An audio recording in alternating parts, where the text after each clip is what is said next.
supposer que c'est bon alors. C'est parti pour les aventures de Pinocchio. Chapitre 1. Comment Maître Cerise, le menuisier, trouva un morceau de bois qui pleurait et riait comme un enfant. Il était une fois un roi, vont dire mes petits lecteurs. Eh bien non, les enfants, vous vous trompez. Il était une fois un morceau de bois. Ce n'était pas du bois précieux, mais une simple bûche, de celle qu'en hiver on jette dans les poêles et dans les cheminées. Je ne pourrais pas expliquer comment, mais le fait est qu'un beau jour, ce bout de bois se retrouva dans l'atelier d'un vieux menuisier, lequel avait pour nom Antonio, bien que tout le monde l'appelât Maître Cerise à cause de la pointe de son nez, qui était toujours brillante et rouge foncé, comme une cerise mûre. Apercevant ce morceau de bois, Maître Cerise devint tout joyeux, et se frottant les mains, marmonna « Ce rondin est arrivé à point. Je vais m'en servir pour fabriquer un pied de table. » Sitôt dit, sitôt fait. Pour enlever l'écorce et le dégrossir, il empoigna sa hache bien aiguisée. Mais comme il allait donner le premier coup, son bras resta suspendu en l'air, car il venait d'entendre une toute petite voix qui le suppliait. « Ne frappe pas si fort !» Imaginez la tête de ce brave Maître Cerise. Les yeux égarés firent le tour de la pièce pour comprendre d'où pouvait bien venir cette voix fluette. Mais il ne vit personne. Il regarda sous l'établi, personne. Il ouvrit une armoire habituellement fermée, mais là non plus, il n'y avait personne. Il inspecta la corbeille remplie de copeaux de lait de sueur, rien. Il poussa même la porte de son atelier et jeta un coup d'œil sur la route. Pas âme qui vive. Mais alors ? J'ai compris, dit-il en riant et en se grattant la perruque. Cette voix, je l'ai imaginée. Remettons-nous au travail. Empoignant de nouveau sa hache, il en asséna un formidable coup au morceau de bois. Aïe, tu m'as fait mal, se lamenta la même petite voix. Cette fois, Maître Cerise en fut baba. Il resta bouche bée, la langue pendante, les yeux exorbités, comme la figurine de pierre d'une fontaine. Mais d'où peut bien sortir cette voix qui fait aïe ? Pourtant il n'y a personne ici. Ou alors ce morceau de bois aurait appris à pleurer et à se lamenter comme un enfant. C'est impossible. Le bout de bois que voici, c'est du bois à brûler. Une bûche comme une autre, juste bonne à mettre dans le feu pour faire cuire une casserole de haricots. À moins que quelqu'un ne soit caché là-dedans. Il y a quelqu'un, on va bien voir, tant pis pour lui. Il saisit à deux mains le pauvre morceau de bois et se mit à le cogner sans pitié contre les murs de la pièce. Puis, il tendit l'oreille pour entendre les lamentations de la petite voix. Il attendit 2 minutes, mais rien ne se manifesta. Il attendit 5 minutes, 10 minutes, plus rien. « J'ai compris !» dit-il en s'efforçant de rire et en se grattant la perruque. Voilà la preuve que cette voix qui fait aïe sort tout droit de mon imagination. Remettons-nous au travail. Et parce qu'il avait eu très peur, il s'essaya à chantonner pour se donner un peu de courage. Posant sa hache, il prit le rabot pour rendre bien lisse et propre le bois, mais alors qu'il rabotait, il entendit un petit rire. « Arrête, tu me fais des chatouilles sur tout le corps !» Cette fois, le malheureux Maître Cerise s'effondra comme foudroyé. Quand il rouvrit les yeux, il était assis à même le sol.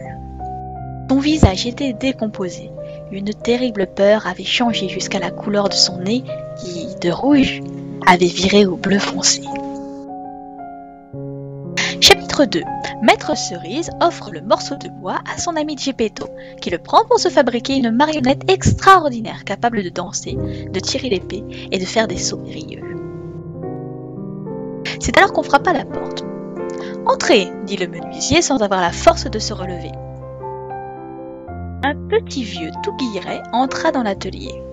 Il avait pour nom Geppetto, mais les enfants du voisinage, quand ils voulaient le mettre hors de lui, l'appelaient Polenta, au motif que sa perruque jaune ressemblait fort à une galette de farine de maïs. Geppetto était très susceptible. Gare à qui lui donnait de la polenta. il devenait une vraie bête et il n'avait plus moyen de le tenir. « Bonjour, maître Antonio, dit Geppetto. Qu'est-ce que vous faites assis par terre? J'apprends le calcul aux fourmis. Grand bien vous fasse. Qu'est-ce qui vous amène chez moi, compère Geppetto? Mes jambes, maître Antonio, je suis venu vous demander une faveur. Me voici prêt à vous rendre service, répondit le menuisier en se relevant. Ce matin, il m'est venu une idée. Voyons cela. J'ai pensé que je pourrais faire une belle marionnette en bois, mais une marionnette extraordinaire, capable de danser, de tirer l'épée et de faire des sauts périlleux. Avec elle, je pourrais parcourir le monde en dénichant ici ou là un quignon de pain et un verre de vin. Qu'en dites-vous? Bravo, Polenta, cria la petite voix, celle qui sortait on ne sait d'où. À s'entendre appeler ainsi, Geppetto devint rouge comme une pivoine et fou de rage, se tourna vers le menuisier. « Pourquoi m'offensez-vous? Qui donc vous a offensé? Vous m'avez appelé Polenta, mais ce n'est pas moi. Ben voyons, ce serait moi par hasard. Moi je dis que c'est vous. Non, si, non, si. » S'échauffant de plus en plus, ils passèrent des paroles aux actes. Ils s'agrippèrent, se chiffonnèrent, se griffèrent et se mordirent. Le combat fini, maître Antonio avait dans les mains la moumoute de Geppetto. Et Geppetto se rendit compte qu'il avait entre ses dents la perruque grise du menuisier. « Donne-moi ma perruque !» cria maître Antonio. « Et toi, rends-moi la mienne et faisons la paix !» Chacun ayant repris sa perruque, les deux petits vieux se serrèrent la main et jurèrent de rester bons amis pour la vie entière. « Donc, compère Geppetto, dit le menuisier pour sceller la paix retrouvée, que puis-je faire pour vous être agréable? Il me faudrait du bois pour fabriquer ma marionnette. » Tout content, le menuisier fila prendre sur l'établi le bout de bois qui lui avait fait si peur. Mais comme il s'apprêtait à le remettre à son ami, le bout de bois se dégagea d'une violente secousse, lui échappa des mains et alla frapper durement les tibias du pauvre Geppetto. « Eh bien, maître Antonio, voilà une jolie manière de faire des cadeaux. Vous m'avez quasiment estropié. »« Mais je vous jure que ce n'est pas moi. »« Alors c'est moi. C'est la faute de ce bout de bois. »« Je vois bien que c'est du bois, mais c'est vous qui me l'avez envoyé dans les jambes. »« Moi, je n'ai rien envoyé. Menteur. Geppetto, ne m'offensez pas, sinon je vous appelle Polenta. Espèce d'âne, Polenta. Imbécile, Polenta. Macaque, Polenta. » 3 fois Polenta, c'était une de trop. Geppetto se jeta sur le menuisier et ils s'étripèrent à nouveau. La bataille terminée, maître Antonio se retrouva avec 2 griffures de plus sur le nez, l'autre avec 2 boutons de moins à sa vareuse. Leur compte réglé, ils se serrèrent la main et jurèrent de rester bons amis la vie entière. Sur ce, Geppetto prit le fameux morceau de bois et, après avoir remercié le menuisier, rentra chez lui en boitillant. Chapitre 3. De retour chez lui, Geppetto se met tout de suite à fabriquer sa marionnette et lui donne le nom de Pinocchio. Premières espiègleries de la marionnette. La maison de Geppetto se réduisait à une petite pièce, en rez-de-chaussée, qu'éclairait une soupente. Le mobilier était des plus rudimentaires, un siège bancal, un mauvais lit et une table complètement délabrée. Au fond de la pièce brûlait un feu dans une petite cheminée. Et ce feu était peint sur le mur, en trompe-l'œil. Une casserole, peinte elle aussi, bouillait joyeusement près du feu envoyant un nuage de vapeur qui semblait être de la vraie vapeur. Arrivé chez lui, Geppetto prit sans attendre ses outils et se mit à tailler le morceau de bois afin de confectionner sa marionnette. « Quel nom lui donner ?» se demanda-t-il. « Je l'appellerai bien Pinocchio. Ce nom lui portera bonheur. J'ai connu une famille entière de Pinocchio. La mère, le père, la mère, les enfants, tous la coulaient douce, et le plus aisé d'entre eux se contentait de mendier. » Ayant trouvé le nom de sa marionnette, il se mit à travailler sérieusement. Il commença par sculpter la chevelure, le front et les yeux. Les yeux terminés, imaginez son étonnement quand il s'aperçut qu'il bougeait et le regardait avec impudence. Ses deux yeux qui le fixaient énervèrent Geppetto. Il dit d'un ton irrité: « Gros yeux du bois, pourquoi me regardez-vous ainsi ?» Pas de réponse. Alors il fit le nez. Mais le nez à peine fini commença à grandir. Il grandit tellement qu'il devint, en quelques minutes, un nez d'une longueur incroyable. Le pauvre Geppetto avait beau s'éreinter à le retailler, plus il le retaillait, pour le raccourcir, plus ce nez impertinent s'allongeait. Après le nez, il sculpta la bouche. Mais la bouche n'était même pas terminée qu'elle commença à rire et à se moquer de lui. « Arrête de rire !» dit Geppetto vexé. Mais ce fut comme s'il parlait à un mur. « Arrête, je te répète !» hurla-t-il d'une voix menaçante. Alors la bouche cessa de rire, mais lui tira la langue.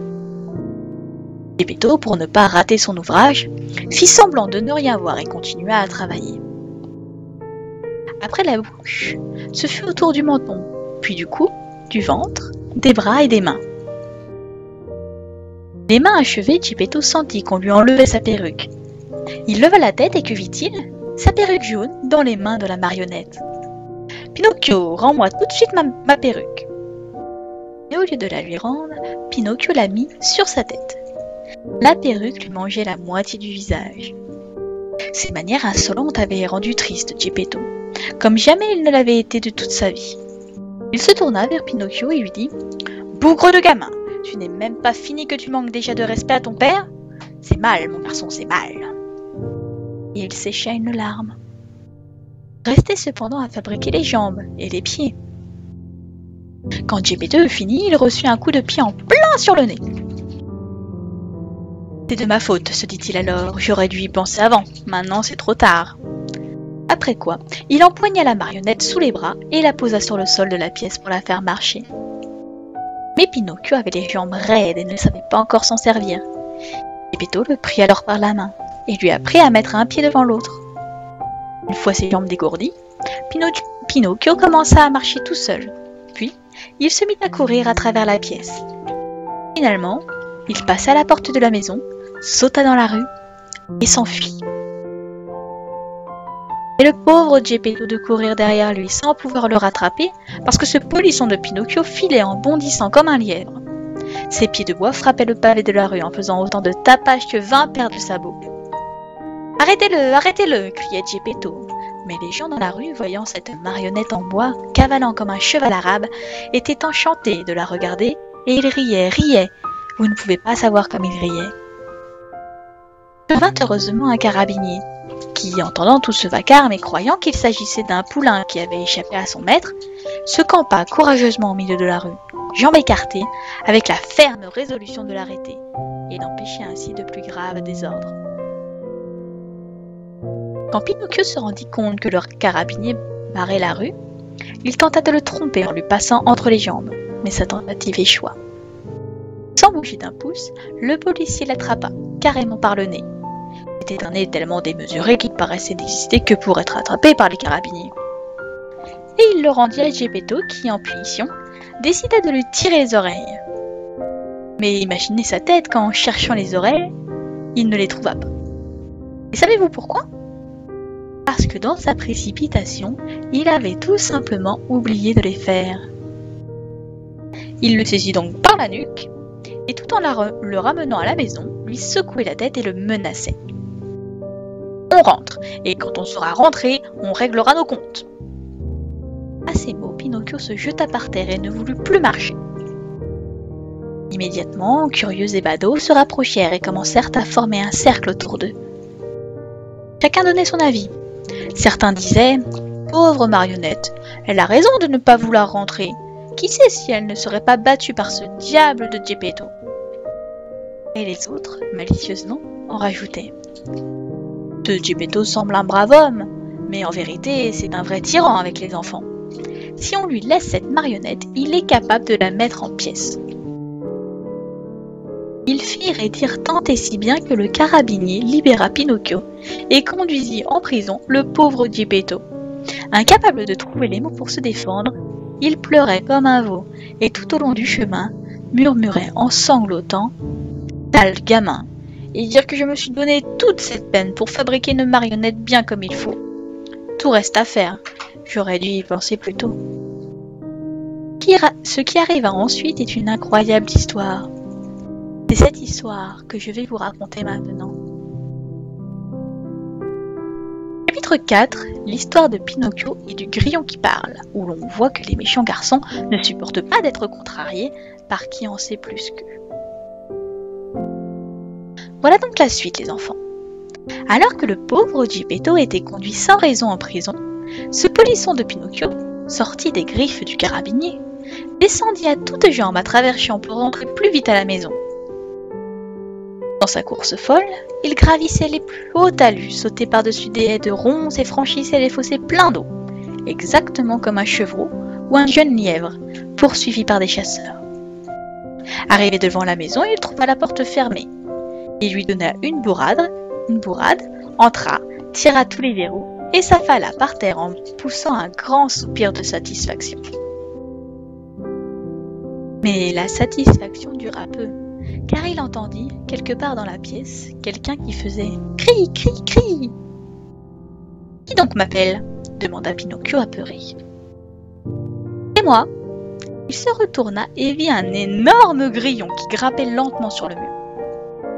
« Dis-moi, grillon, qui es-tu ?»« Je suis le grillon qui parle et je vis dans cette pièce depuis plus de 100 ans. »« Ouais, mais maintenant c'est ma maison à moi !»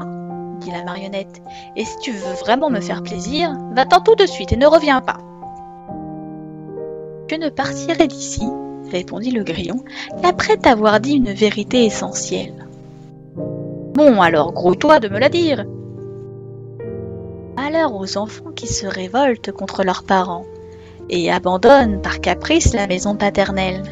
Jamais ils ne trouveront le bien en ce monde et, tôt ou tard, ils s'en repentiront amèrement. Pose toujours, mon grillon, tant qu'il te plaira.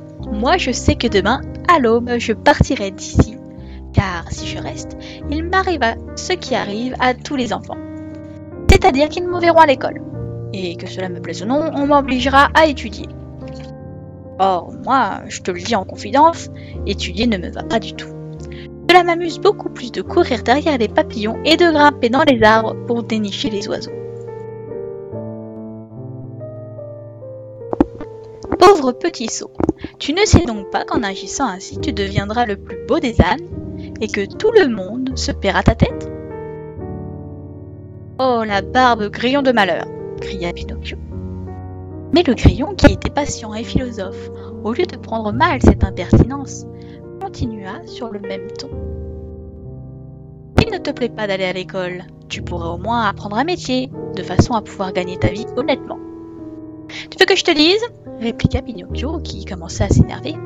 Parmi tous les métiers du monde, un seul me conviendrait parfaitement. Et ce métier serait ? Celui qui consiste à manger, boire, dormir, m'amuser et me balader du matin au soir. Pour ta gouverne, lui répondit le grillon qui parle avec son calme habituel, je te signale que ceux qui pratiquèrent un tel métier ont tous fini leur jour à l'hospice ou en prison.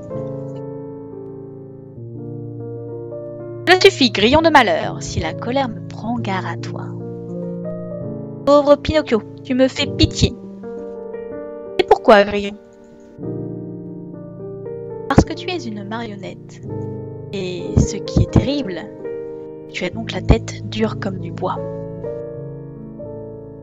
Rendu absolument furieux par ces dernières paroles, Pinocchio se leva d'un bond, s'empara d'un marteau sur l'établi et le lança à toute volée vers le grillon qui parle. Peut-être crut-il qu'il ne le toucherait même pas. Malheureusement, il le fratta en plein sur la tête, si bien que le pauvre grillon, après avoir fait une dernière fois « cri, cri, cri », resta collé au mur, raide mort.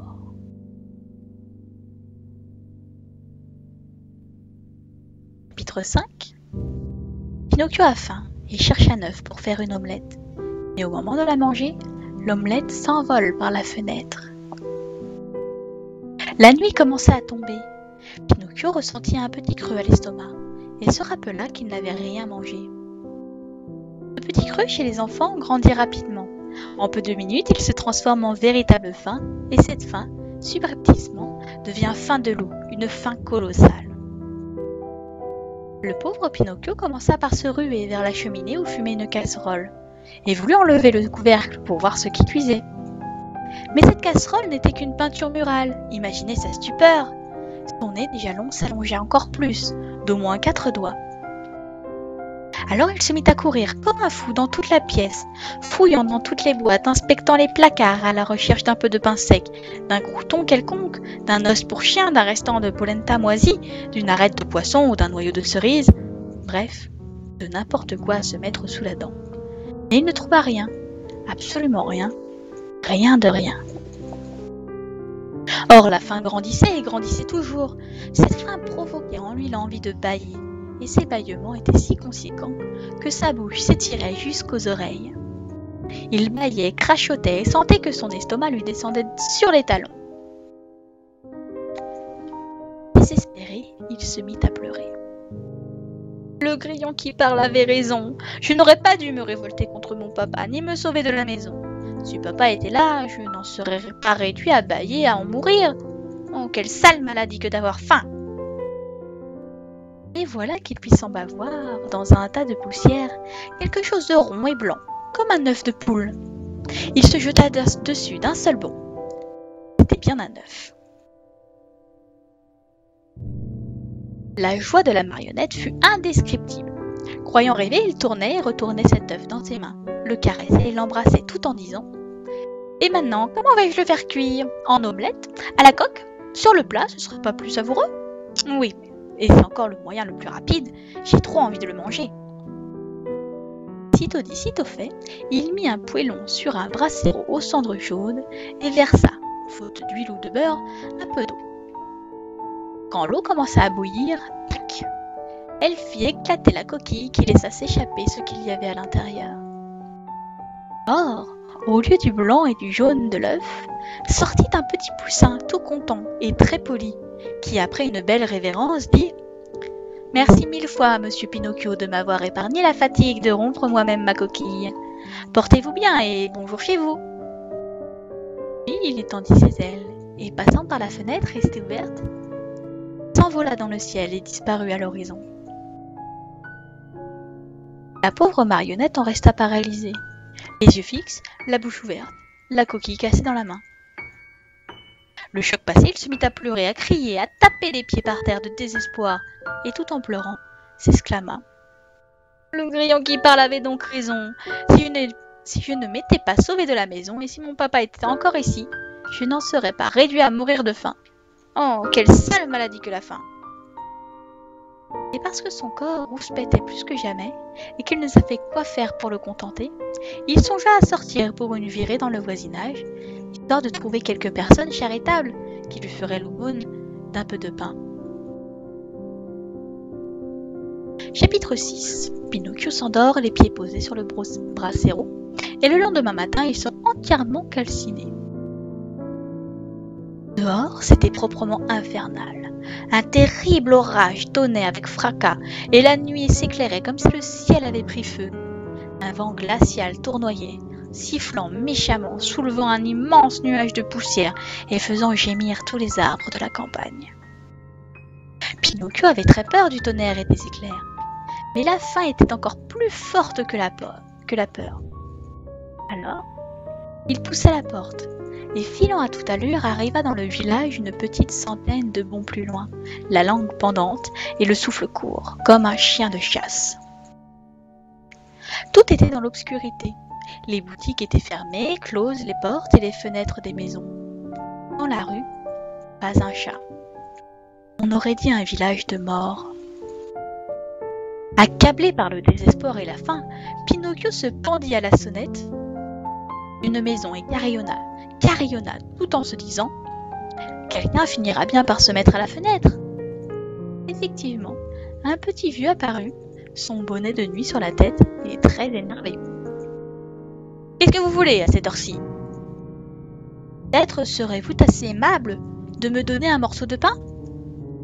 D'accord, ne bouge pas, je reviens tout de suite. » répondit le vieil homme qui croyait avoir affaire à l'un de ces vauriens capables de tout et qui la nuit s'amuse à tirer les sonnettes pour le seul plaisir de déranger les gens dormant tranquillement.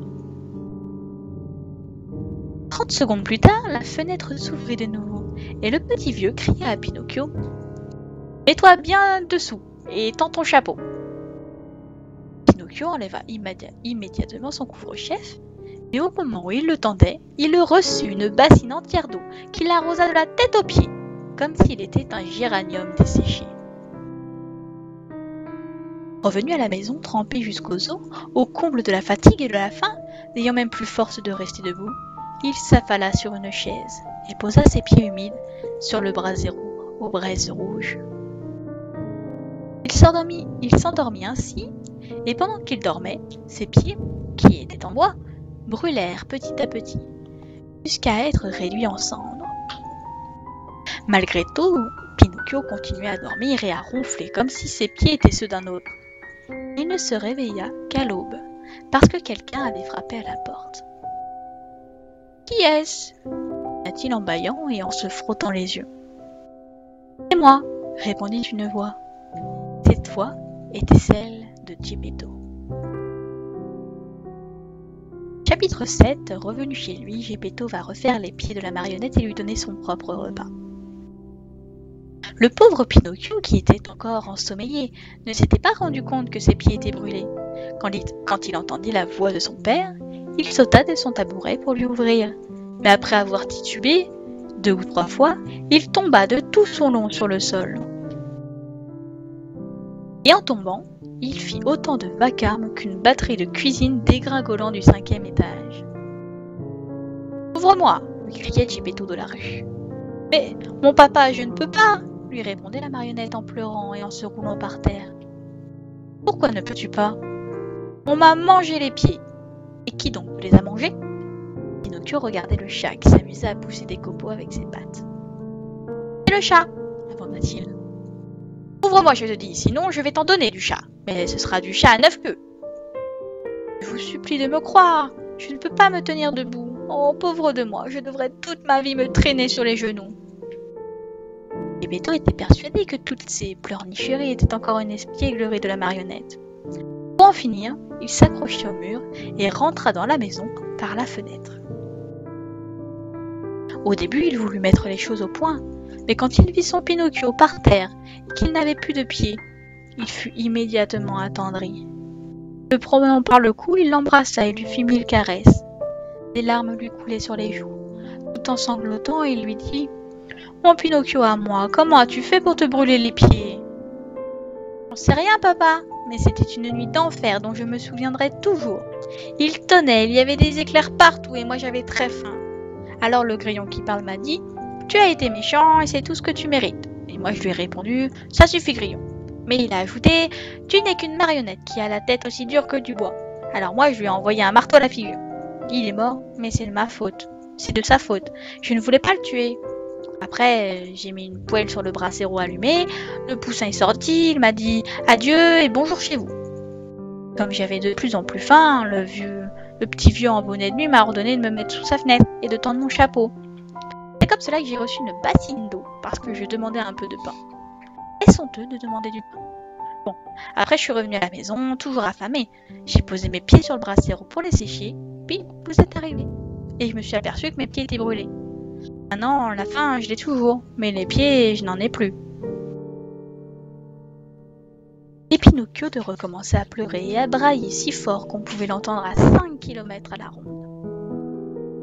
Geppetto, du long discours embrouillé de sa marionnette, n'avait retenu que le fait qu'elle mourait de faim, et il tira de sa poche 3 poires qu'il lui tendit. Ces poires devaient être mon déjeuner, mais je te les donne volontiers. Mange-les et fais-en le meilleur profit. Si vous voulez que je les mange, faites-moi donc le plaisir de les éplucher. Les éplucher? S'étonna Geppetto. Je ne savais pas, mon garçon, que tu étais si délicat. Tu fais la fine bouche. C'est mal. Dès le plus jeune âge, en ce bas monde, il faut s'habituer à manger de tout. On ne sait jamais ce qui peut arriver, car tout est possible. Vous parlez d'or, répliqua Pinocchio, mais moi, je ne mangerai jamais un fruit qui n'est pas épluché. Je ne peux pas souffrir les peaux. Alors, le brave Geppetto, sortant un petit couteau et s'armant de patience, pela les 3 poires en prenant soin de laisser les épluchures sur un coin de table. Quand Pinocchio, en 2 bouchées, eut mangé la première poire, il fit le geste de jeter le trognon. Geppetto lui arrêta le bras. « Ne le jette pas, tout peut être utile en ce bas monde. »« Ah, le trognon, c'est sûr que je le mangerai pas !» hurla la marionnette, menaçante comme une vipère. « Qui sait, tout est possible, » répéta Geppetto calmement. Les 3 trognons, au lieu de passer par la fenêtre, rejoignirent donc les épluchures sur la table. Ayant mangé, ou plutôt dévoré les 3 poires, Pinocchio se remit à bâiller et dit en pleurnichant : « J'ai encore faim !»« Mais mon garçon, je n'ai plus rien à te donner. »« C'est vrai ? Il n'y a plus rien ? » ?»« Plus rien que ces épluchures et ces trognons de poire. »« Tant pis, » dit Pinocchio. « S'il n'y a rien d'autre, je mangerai bien une épluchure. » Et il commença à mastiquer. Au début, il prit une mine dégoûtée, mais il engloutit toutes les épluchures l'une après l'autre, puis les trognons. Quand il eut fini, il battit des mains de contentement. Il jubilait. « Maintenant, je me sens bien. »« Tu vois donc, » lui fit remarquer Geppetto, « que j'avais raison quand je te disais qu'il ne fallait pas être si délicat. Mon cher, on ne sait jamais ce qui peut arriver en ce bas monde. Tout est possible. » Chapitre 8. Geppetto taille de nouveaux pieds à Pinocchio et vend son manteau pour lui acheter un abécédaire. La marionnette, une fois rassasiée, commença à bougonner et à pleurnicher parce qu'elle voulait des pieds neufs. Mais Geppetto, pour le punir de sa fugue, laissa Pinocchio se désespérer durant une bonne partie de la journée. Puis il lui demanda : « Et pourquoi devrais-je te refaire tes pieds si c'est pour te sauver une nouvelle fois ? » « Je vous promets, » lui répondit entre 2 sanglots la marionnette, « que désormais je me conduirai bien. » C'est ce que disent tous les enfants quand ils veulent quelque chose. Je vous promets que j'irai à l'école et que j'étudierai et que je ferai des étincelles. Quand les enfants veulent quelque chose, c'est toujours le même refrain. Mais je ne suis pas comme les autres enfants. Je suis le plus gentil et je dis toujours la vérité. Je vous jure, papa, que j'y apprendrai un métier et que je serai votre bâton de vieillesse. Geppetto, tout en affichant un air terriblement sévère, avait les yeux pleins de larmes et le cœur gros, en voyant dans quel état pitoyable était son Pinocchio. Il se tut, prit ses outils, 2 bouts de bois sec, et se mit farouchement au travail. En moins d'1 heure, les pieds étaient faits, et bien faits. 2 petits pieds rapides et nerveux, comme les aurait sculptés un artiste de génie. Puis, il dit à la marionnette : « Ferme les yeux et dors. » Pinocchio ferma les yeux et fit semblant de dormir. Et pendant qu'il faisait semblant de dormir, Geppetto ramollit de la colle dans une coquille d'œuf et ajusta tellement bien les 2 pieds aux jambes de la marionnette que l'on ne remarquait rien à l'endroit où il les avait collés. Dès que Pinocchio se rendit compte qu'il avait des pieds, il sauta de la table où il était étendu et fou de joie commença à faire 1000 entrechats et cabrioles. « Pour vous remercier de ce que vous avez fait pour moi, dit-il alors à son père, j'irai tout de suite à l'école. »« Bravo mon garçon !»« Oui, mais pour y aller, j'ai besoin de vêtements. » Geppetto était pauvre et n'avait pas un centime en poche. Il lui confectionna donc un ensemble en papier à fleurs, des souliers en écorce d'arbre et un bonnet de mie de pain. Pinocchio courut se mirer dans une bassine pleine d'eau et, très content de lui, revint en se pavanant. « J'ai l'air d'un vrai monsieur. »« En effet, » répliqua Geppetto. « Pour être un monsieur, mieux vaut un vêtement propre qu'un vêtement luxueux. » Bien le topo dit. « À propos, » fit remarquer la marionnette, « il me manque tout de même quelque chose d'essentiel pour aller à l'école. »« Quoi donc ? » ?»« Tu n'es pas d'abécédaire. »« Tu as raison, mon garçon. Mais comment fait-on pour s'en procurer ? » Ben, c'est très facile, on va dans une librairie et on l'achète. Et les sous ? Moi, je n'en ai pas. Et moi non plus. Le visage du brave Geppetto s'assombrit. Et bien que Pinocchio fût d'une nature insouciante et joyeuse, lui aussi devint triste. La misère, quand c'est de la vraie misère, tout le monde la voit, même les enfants. Attends un peu, cria tout à coup Geppetto. Il se leva, enfila son vieux manteau de futaine tout rapiécé et sortit de la maison en courant. Il revint vite. Il tenait à la main un abécédaire pour son fiston. En revanche, il n'avait plus de manteau. Le pauvre homme était en bas de chemise et dehors, il neigeait. « Et ton manteau, papa ? Je l'ai vendu. »« Mais pourquoi ? » ?»« Il me tenait trop chaud. » Pinocchio avait bon cœur. Comprenant à demi-mot, il sauta au cou de Geppetto et lui couvrit le visage de baisers. Chapitre 9. Pinocchio vend son abécédaire pour aller au théâtre de marionnettes. La neige ayant cessé de tomber, Pinocchio prit le chemin qui menait à l'école en portant sous son bras l'abécédaire flambant neuf. Tout en marchant, il rêvassait et construisait 1000 châteaux en Espagne, tous plus beaux les uns que les autres. Il se disait : aujourd'hui, à l'école, j'apprendrai à lire. Demain, j'apprendrai à écrire. Après-demain, je saurai compter. Avec tout mon savoir, je gagnerai beaucoup d'argent et dès les premiers sous en poche, j'achèterai à mon papa un beau manteau de drap. Que dis-je de drap ? Il sera tissé d'or et d'argent avec des brillants en guise de boutons. Le pauvre homme le mérite bien, car en somme, pour m'acheter des livres et me donner de l'instruction, il se retrouve en bras de chemise avec le froid qu'il fait. Seuls les papas sont capables de faire de tels sacrifices. Alors que tout ému, Pinocchio se racontait ce genre de choses, il entendit au loin le son aigu de fifre et les coups sourds d'une grosse caisse. Il s'arrêta pour mieux écouter. Il y avait une très longue route qui croisait la sienne et qui conduisait à un petit village construit au bord de la mer. La musique venait de là-bas. « Qu'est-ce donc que cette musique ?» se demanda Pinocchio. « Dommage que je sois obligé d'aller à l'école, sinon... » Il restait là, perplexe. Il lui fallait choisir entre l'école et les fifres. Donc aujourd'hui, je pourrais aller écouter les fifres. Dans ce cas, j'irai à l'école demain. Pour aller à l'école, il sera toujours temps, finit-il par conclure en haussant les épaules. Sitôt dit, sitôt fait. Il s'engagea sur la route transversale et se mit à courir à toutes jambes.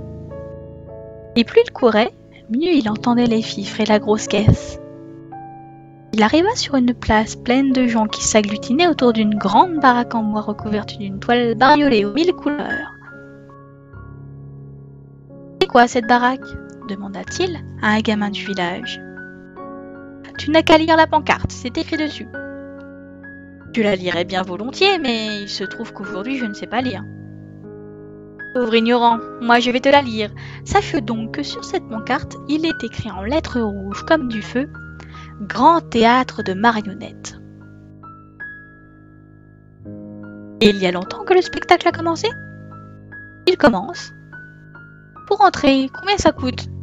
4 sous. Pinocchio, dévoré par la curiosité, perdit toute retenue. Toute honte bue, il demanda au jeune garçon : « Tu pourrais me prêter 4 sous jusqu'à demain ? » « Je te les donnerais bien volontiers, ricana l'autre, mais il se trouve qu'aujourd'hui, je ne peux pas te les donner. »« Je te vends mon manteau pour 4 sous, » répliqua Pinocchio.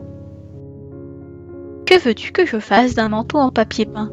S'il se met à pleuvoir, il va se coller à moi et je ne pourrai même plus m'en débarrasser.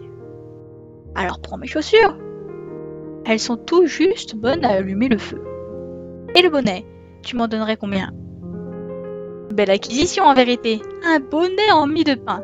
Les souris finiraient par venir me le manger sur la tête. »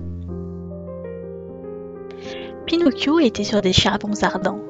Il avait bien encore une dernière proposition à lui faire, mais il n'osait pas la formuler. Il hésitait, balançait, était à la torture. Puis, il se décida. « Ne pourrais-tu pas me donner 4 sous pour cet abécédaire tout neuf ? Écoute, je suis un enfant et je ne fais pas de commerce avec les autres enfants, » lui répondit son jeune interlocuteur, qui avait beaucoup plus de jugeote que lui.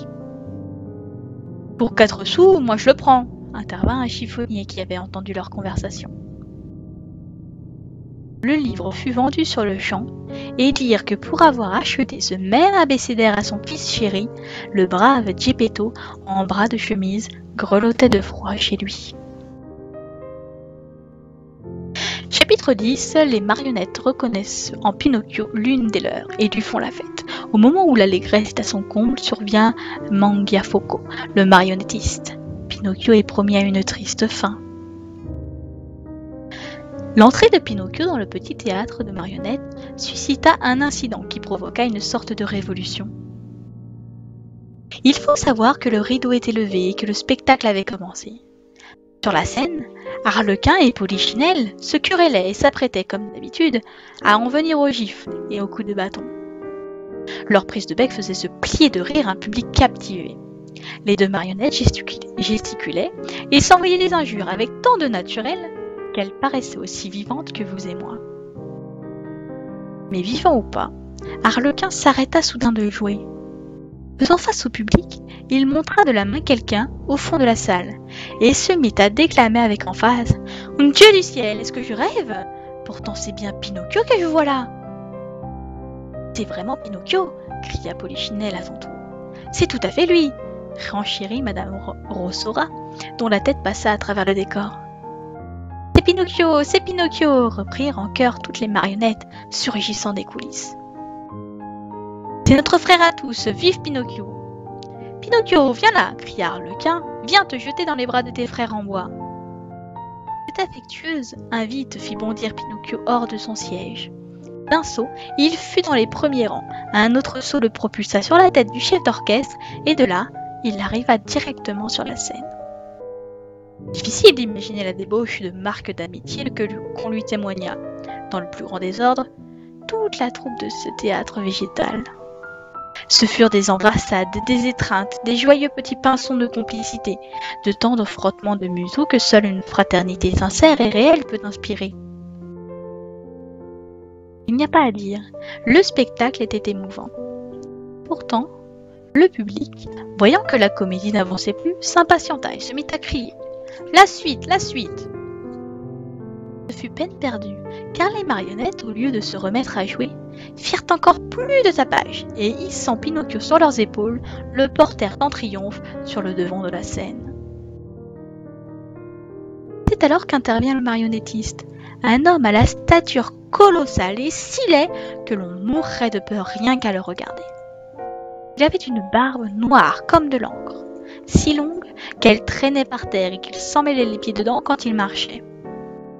Sa bouche était vaste comme un four, ses yeux ressemblaient à des lanternes rouges et il faisait claquer un fouet tressé de peau et de serpent et de queue de renard. Le tapage cessa brusquement à son apparition. Chacun retenait sa respiration et l'on aurait pu entendre une mouche voler. Toutes les pauvres marionnettes, les hommes comme les femmes, furent prises de tremblement. « Pourquoi es-tu venu mettre la pagaille dans mon théâtre ?» demanda le marionnettiste à Pinocchio, d'une grosse voix d'ogre, ayant bon rhume de cerveau. « Ce n'est pas de ma faute, monsieur. Je vous supplie de me croire. Suffit, on réglera nos comptes ce soir. » Ce n'étaient pas des paroles en l'air, car le spectacle terminé, le marionnettiste se rendit à la cuisine où s'était préparé pour le dîner un mouton entier qui cuisait lentement à la broche. Or, comme il lui manquait du bois, pour parachever la cuisson afin qu'il soit bien doré, il appela Arlequin et Polichinelle et leur dit « Apportez-moi donc cette marionnette qui est accrochée au clou. Elle m'a paru d'un bois très sec et fera une belle flambée pour mon rôti. » D'abord ils hésitèrent, mais un méchant coup d'œil de leur patron terrorisa tellement Arlequin et Polichinelle qu'ils obéirent. Peu après, il revenait pourtant le pauvre Pinocchio qui se débattait comme une anguille hors de l'eau et qui criait désespérément « Papa, papa, sauve-moi, je ne veux pas mourir, je ne veux pas mourir !» Chapitre 11. Mangiafoco éternue et pardonne à Pinocchio, lequel sauve de la mort son ami Arlequin. Certes, le montreur de marionnettes, Mangiafoco, qui veut dire mange-feu, c'était vraiment son nom, avait toutes les apparences d'un homme terrifiant, particulièrement avec sa barbe noire qui, comme un tablier, lui recouvrait entièrement poitrine et jambes. Mais au fond, ce n'était pas un méchant homme. La preuve, quand on lui amena Pinocchio, se débattant et hurlant « Je ne veux pas mourir, je ne veux pas mourir », il fut tout de suite troublé et ressentit de la pitié pour la pauvre marionnette.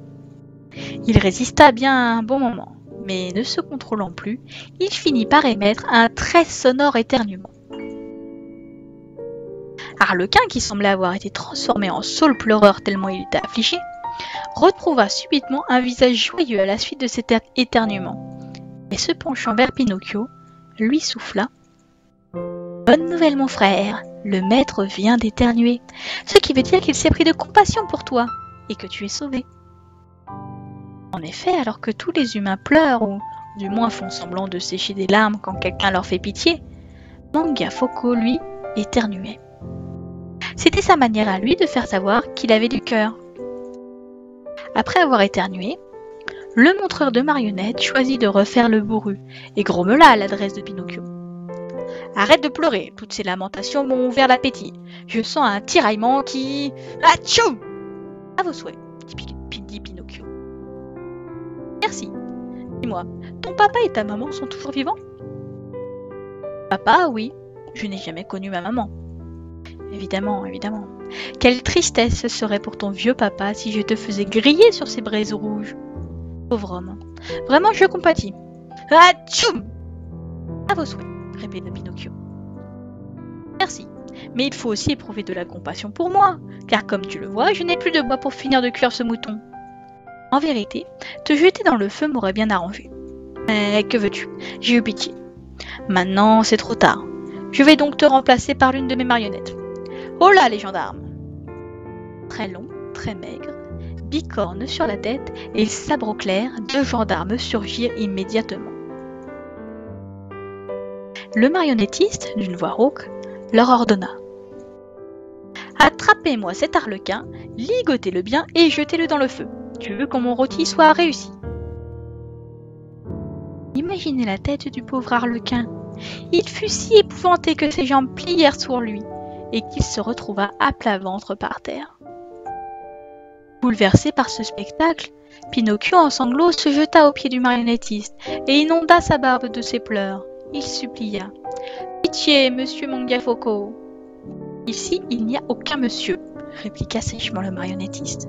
« Pitié, monsieur le chevalier !»« Il n'y a pas de chevalier non plus. »« Pitié, monsieur le commandeur !»« Où faut-tu des commandeurs ici ?»« Pitié, Excellence !»